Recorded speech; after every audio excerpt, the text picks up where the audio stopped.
this is sort of generational time to buy Bitcoin. And I think we're gonna see exceptional returns from these positions. That's kind of where I would position things. I've been in Bitcoin a long time, right? And so I feel like this sentiment is the same as it was in 2018, the same as it was in 2022. It may be even worse than it was when the FTX collapse happened in 2022. So we're at peak negative sentiment. Everybody thinks the world's, Bitcoin's over. Everybody thinks Bitcoin's dead, and Bitcoin's not dead. Bitcoin's going to come right back. It's going to prove everybody wrong again, So that's kind of where we are. And, you can either, if you believe in Bitcoin, and you really have to have strong belief in the asset, right?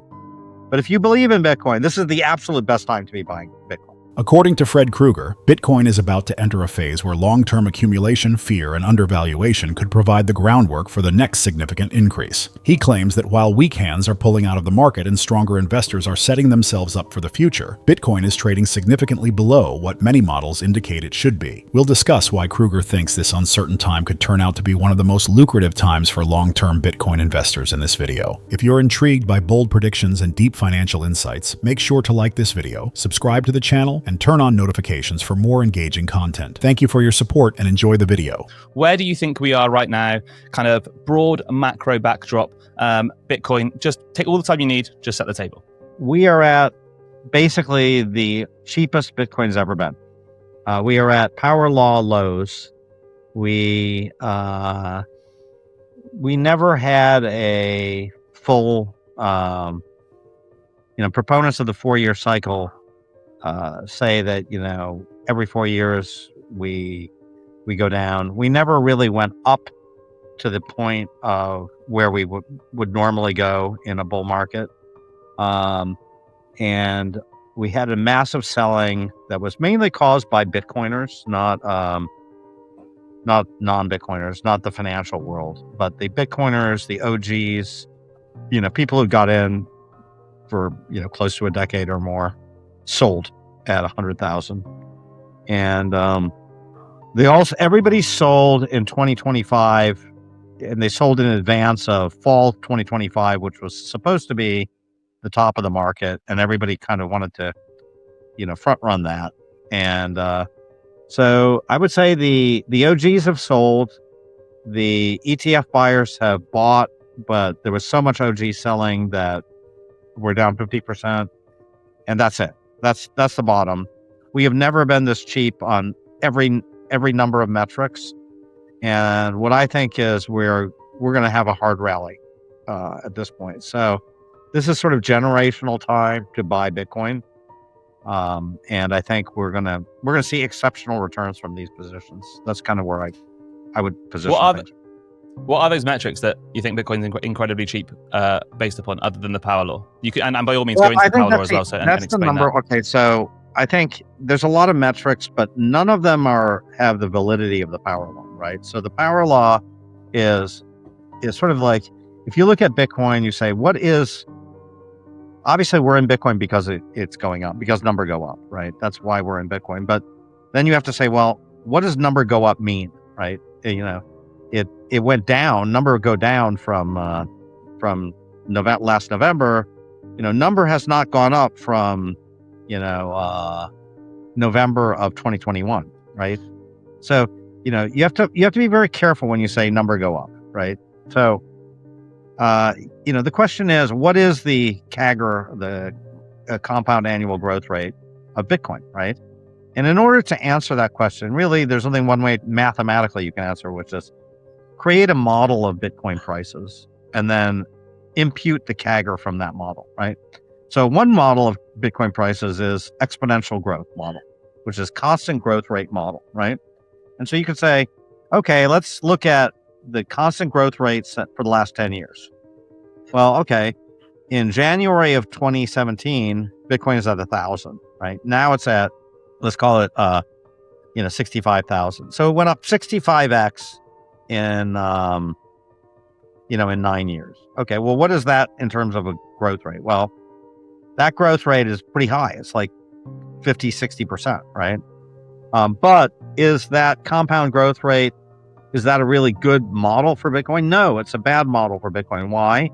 Because the growth rate is trending down, right? So it was really, really high in, January of 2017, and now it's not so high. And so how do you specifically measure that? Well, you measure that by saying, let's look at Bitcoin on a log scale. And then, we notice, as you have a picture here, that on a log scale, we're in a linear sort of regression. And that linear regression log has a 95% correlation rate. So it's a very good model, right? That's a very good model of where Bitcoin is. And, you will notice that the Bitcoin almost ever goes below 50% of that trend line. Almost never. And right now it's just a little bit even below the 50% level. So we're just at the all-time low versus that trend line. So that's the most important number, which is how far are we from that trend line? That is the most important number. Now, other numbers, well, there's the 200-day moving average. A lot of people look at that. That's also telling you that we're at kind of a 200 moving average low. There's the fear greed index. Well, we're kind of all extreme fear yesterday. I think just fear today.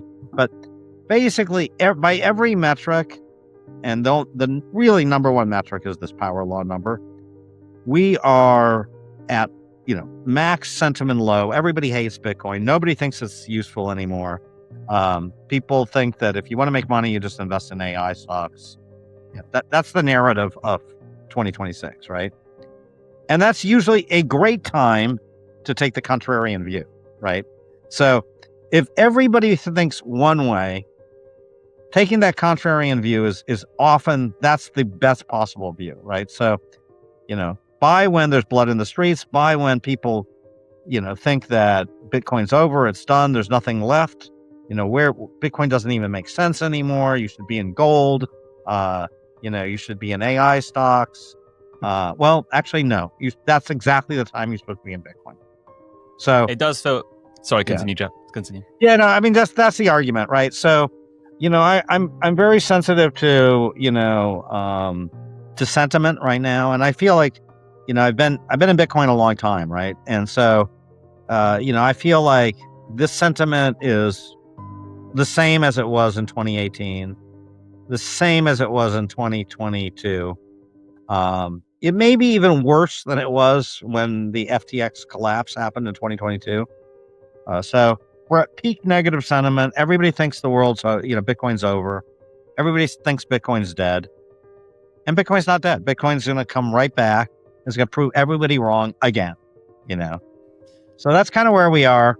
And, you can either, if you believe in Bitcoin, and you really have to have strong belief in the asset, right? But if you believe in Bitcoin, this is the absolute best time to be buying Bitcoin. All of these things are power laws, right? So price is a power law. Adoption, meaning number of Bitcoin addresses on the network, are power laws. And hash rate is a power law. Okay, all of those things are growing just sort of continuously mathematically. So it is a success. It's a great success, Bitcoin. There's no issues. It's just volatile, right? That's the only thing. So it is volatile, and it will continue to be volatile. Right? It's not going to stop being volatile, right? I can guarantee you, once we get up from here, and we're in the 300,000s, we'll have another gut-wrenching crash to 150,000. Again, does that matter? No, that just comes with the territory, right? So territory is, things are going to outperform over the long term every other asset. It also is going to be more volatile than any other asset, and you have to hang on to it. In 10 years, Bitcoin will be at $1 million a coin, right? So I don't really care about, Bitcoin for everybody. I care about Bitcoin for me, right? So my entire goal is I know that Bitcoin's getting to $1 million. I just want to make sure that I'm along for the ride. That's it. That's the only thing I care about. According to Fred Krueger, purchasing Bitcoin is actually the simple part. The true difficulty is in having the endurance to get through the trying times. Investors feel secure as prices climb during bull markets, but emotions can swiftly take control when Bitcoin plummets by 50% or more. Optimism is replaced by fear and uncertainty, which leads many people to sell at the worst possible time. According to Krueger, every significant Bitcoin correction has resulted in this emotional cycle. Investors who maintain discipline, refrain from panic selling, and have faith in their long-term strategy are more likely to succeed than those who can accurately predict every move. Please take a moment to like this video, subscribe to the channel, and enable post notifications for future Bitcoin, macroeconomic, and digital asset content before we go any further. Now, let's get into his powerful predictions. Now, it's easier said than done. If you're not in Bitcoin, this seems like the scariest time to buy Bitcoin, right?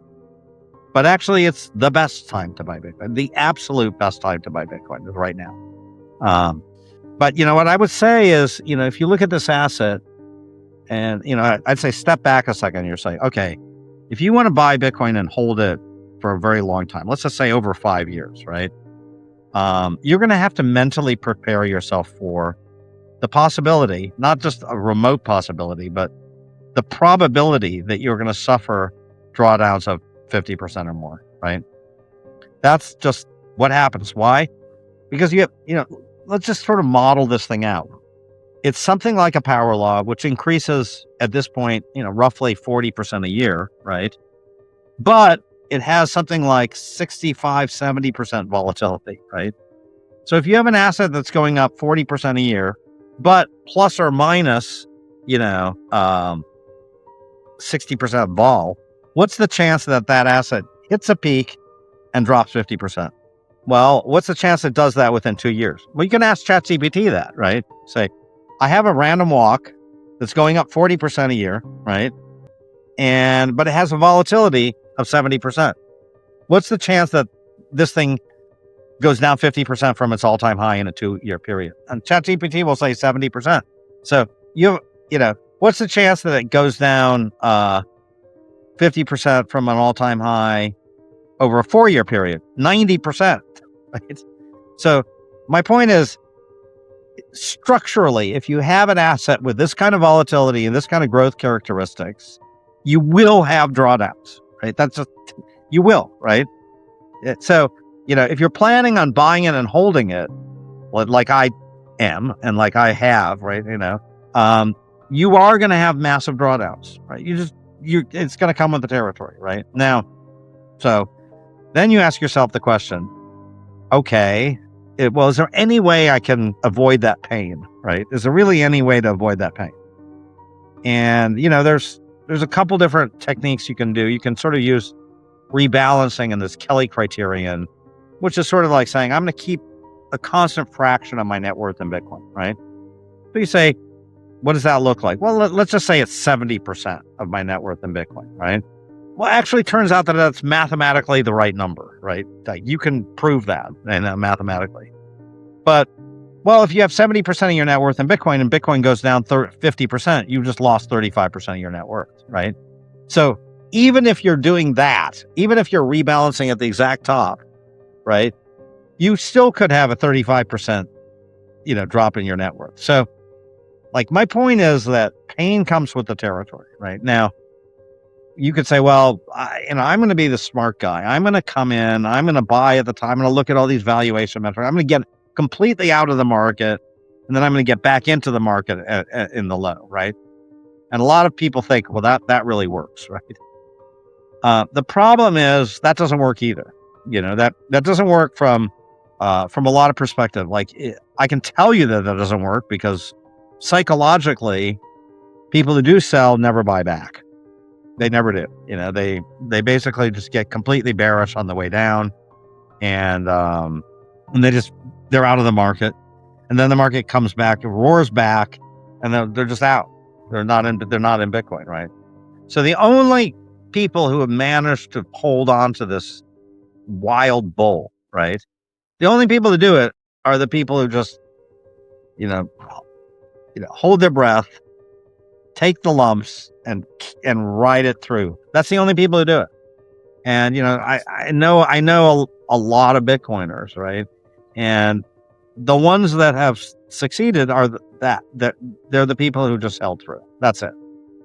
The key takeaway from Fred Krueger is that investing in Bitcoin requires more than just timing your purchase. It also requires patience and a certain mindset. He clarifies that Bitcoin's remarkable growth potential is accompanied by tremendous volatility, thus significant price declines are a typical aspect of the asset's history rather than an indication that something is amiss. Long-term Bitcoin holders need to be ready for significant corrections, such as drops of at least 50%. According to Krueger, trying to sell at the top and purchase again at the bottom is the largest error made by many investors. Although this seems like a wise move, the majority of people who sell during a crash never come back because fear takes over. When Bitcoin begins to rise again, they miss the comeback because they are so concerned about losing money. According to Krueger, the most successful investors are typically those who maintained their discipline, disregarded their immediate fears, and just persevered through the difficult times. He uses investors like Michael Saylor as an example to show that being an early buyer isn't always the key to success in Bitcoin. Many people believe that the only individuals who can profit from Bitcoin are those who purchased it years ago. But Krueger contends that the most important question is whether investors today can weather future cycles. What distinguishes long-term winners from those who panic and leave too soon is the capacity to maintain patience throughout severe downturns. Remember to like this video, subscribe to the channel, and enable notifications if you thought his viewpoint was helpful so you don't miss any updates. We'd love to know what you think about the future of cryptocurrency markets, so please share your ideas in the comments section. We appreciate your time and hope to see you in the next video.